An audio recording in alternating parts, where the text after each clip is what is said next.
aí, viajantes, bem-vindos de volta ao Português Viagens, eu sou o Irã. Então, nesse vídeo, a gente vai falar tudo sobre a nacionalidade portuguesa, adquirida aí por tempo, né? E hoje a gente está aqui com a Ana Costa, advogada, especialista em casos de estrangeiros aqui em Portugal. Exatamente, Irã, muito obrigada aí pelo espacinho, tá? Pelo tempo aí disponibilizado. Obrigado, espero aqui.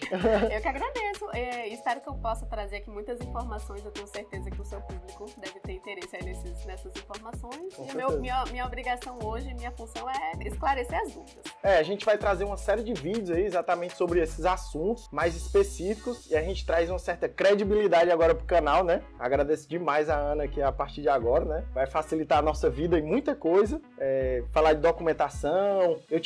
Sinceramente, eu tinha muito medo de falar desses assuntos porque eu tinha medo de errar, né? Entendeu? E a partir de agora, estamos tranquilos.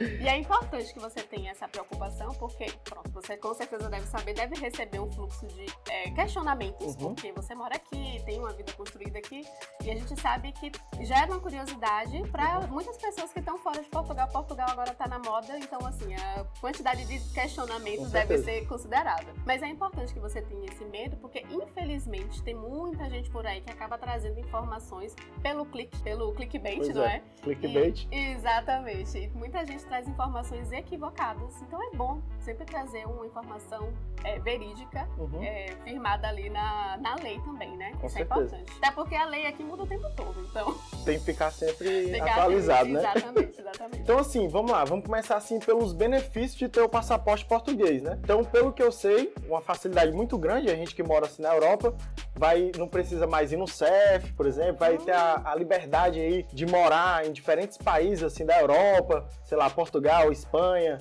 até ir mesmo para a Irlanda. Quando a gente esteve lá na Irlanda, até me falaram que quem é europeu tem direito ao curso de inglês, né? Lá da Irlanda, tranquilamente, gratuito. Então tem uma série de benefícios para quem pensa em morar aqui pela Europa, né? E também tem a questão das viagens. Português Viagens aqui traz muito conteúdo de viagens, então tem a facilidade, por exemplo, para entrar em alguns países, né? Exato. Sem a questão do visto, até alguns vistos especiais que tu vai comentar aqui também. E o que mais? Conta aí pra gente aí.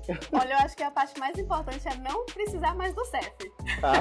Nesse momento da minha vida, por exemplo, a gente tem um problema aí considerável de vagas.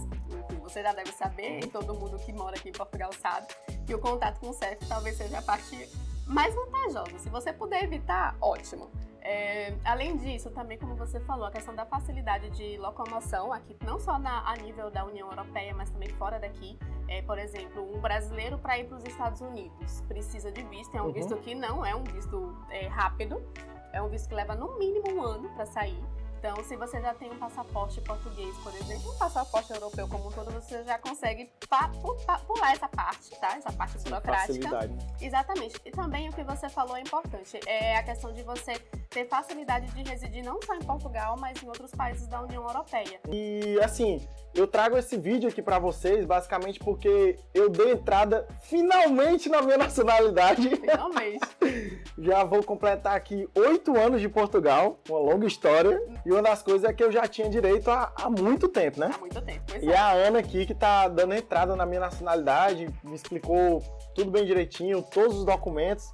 Então eu acho que, sei lá, muito obrigado por tudo já.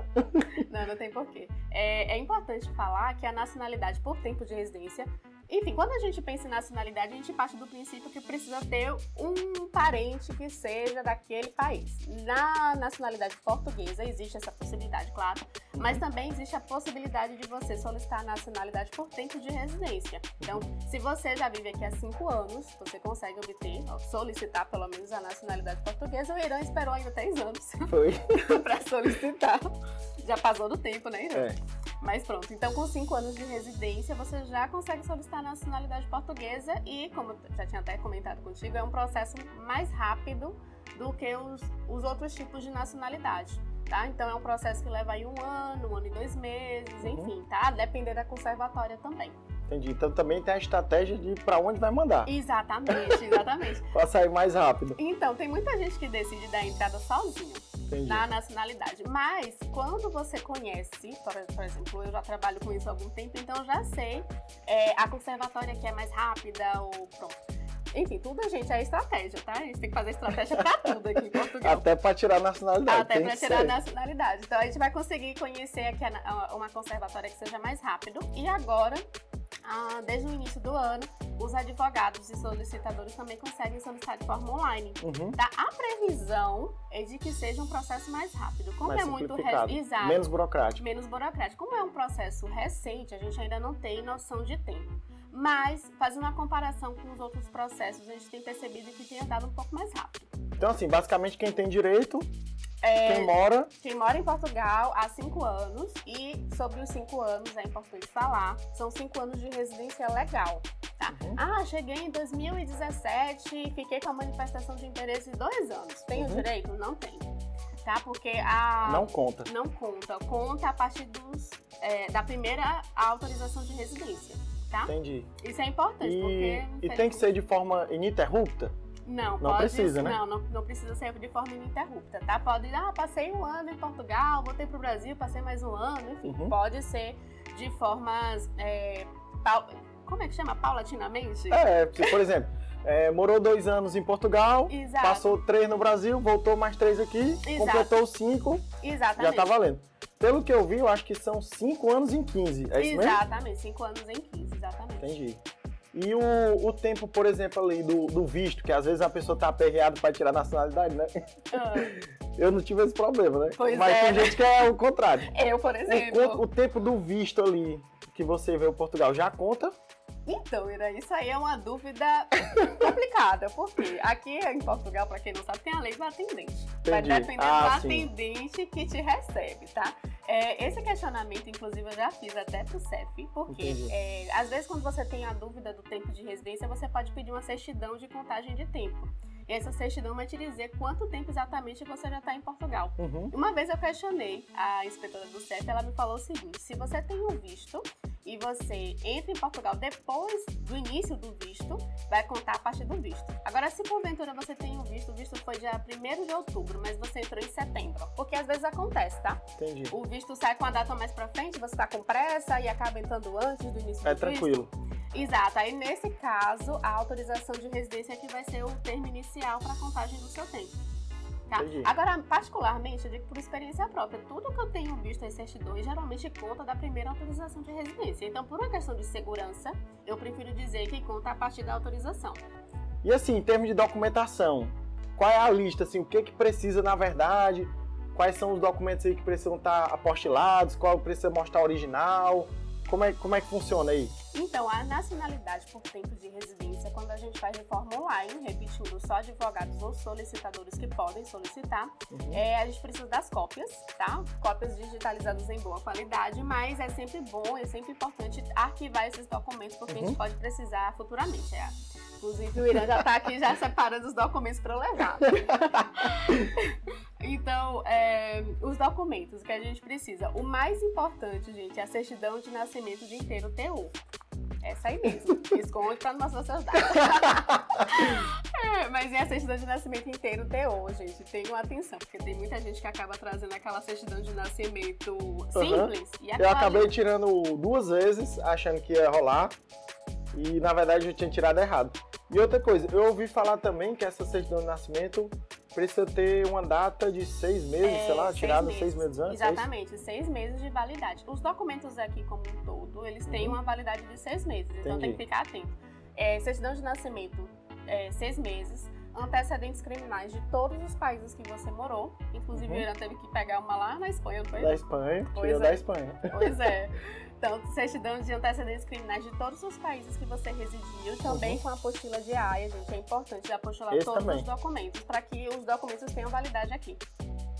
Entendi. E deixa eu ver o que é mais. Autorização de residência válida, isso é importante. Minha autorização já venceu e eu já completei 5 anos. Não pode, perdeu. Não pode, perdeu. Tem que... Perdeu total? Não, tem que renovar e aí brigar com o CEF. Fazer aquela renovação da autorização de residência problemática, né? Que nem sempre a gente consegue de forma online, renova e só depois. Então o título de residência sempre tem que estar válido. Todos os momentos. Válido. Até quando vai buscar a nacionalidade. Na verdade, ela tem que estar válida pelo menos no dia que você der a entrada, tá? Vai vencer amanhã e eu vou dar a entrada hoje, não tem problema. Agora, um dia depois você já não consegue. Entendi. Mas quando for buscar nacionalidade tem que ter a residência... Não necessariamente, não. Você só precisa mesmo da autorização válida no início do processo. Ah, no início do processo? Exatamente. Entendi. Aí outra coisa, do passaporte, precisa da cópia de todas as páginas, como é que é? Precisa estar apostilado? Apostilado é sempre bom. Entendi. Agora, eu moro aqui em Portugal, não tenho como apostilar, porque pra quem não sabe, não existe possibilidade de você apostilar um documento que não seja no país de origem. Ah, entendi. Tá? Desculpe. Tranquilo. Muita gente que pergunta, vou no consulado apostilar meu documento. Não vai, porque não vai conseguir, tá? Não dá. Só consegue apostilar lá. E aqui as conservatórias têm recebido a cópia autenticada. Então, ou Entendi. você leva a original, ou você autentica com um advogado ou um notário. Entendi. Basicamente isso. Certidão de nascimento, certidão de antecedentes criminais e a cópia do passaporte autenticado e autorização de residência válida. Parece E assim, parece assim. E também precisa do Faz-me Rir. 250 euros a taxa. 250 euros. E uma coisa importante, ficar atento também às informações que tem na sua certidão de nascimento, porque os nossos pais casam, separam, e isso também pode causar um impacto no seu processo. Pode demorar um pouquinho, porque na certidão de nascimento, na sua certidão, pode ter o nome da sua mãe, por exemplo, o nome de casada, e nem os outros documentos o nome como solteira. Isso aí é complicado. Entendi. Então, tirar a nacionalidade assim a partir de um advogado é mais simples, é mais fácil. Então, Irã, o trabalho do advogado com certeza é sempre facilitar, seja um processo de nacionalidade ou não. O que acontece também, como nós trabalhamos diariamente com isso, já temos uma certa especialidade, então a gente já tem um olhar mais clínico e pronto, acaba que facilita o seu processo também, né? Você acaba economizando tempo, porque situações pontuais podem levar um pouquinho mais de tempo para se resolver, o advogado já sabe como resolver, já consegue às vezes até perceber um erro antes de dar entrada no processo. Então, porque eu acho que na minha situação até eu ia colocar uma contagem que não precisava. Exato, e tal. Eu falei, não, esse aí não entra não. Então, legal, muito legal. Exatamente. Então, se você tiver alguma dúvida aí, você pode entrar em contato aí com a Ana Costa, na verdade, que a gente vai deixar aqui o contato aqui na descrição desse vídeo, da Luso Fronteiras, na verdade. E assim, se você quiser algum tema de algum vídeo relacionado com esse daqui, por exemplo, da nacionalidade portuguesa, sei lá, em termos de viagem, sei lá, de visto, de nômade digital, o que mais? Vistos eu acho que tem bastante interesse, hein? E principalmente o seu público aí, deve ter muito estudante, nômade digital, enfim. Nacionalidade por meio do judeu sefardita também. Sim. Então você deixa aqui embaixo aqui o comentário que a gente analisa e faz até um vídeo sobre isso, né? Pois é, será um imenso prazer. E essa é mais uma dica do Portuas Viagens, hein? Já deixa o like aí, se inscreve no canal e para mais dicas.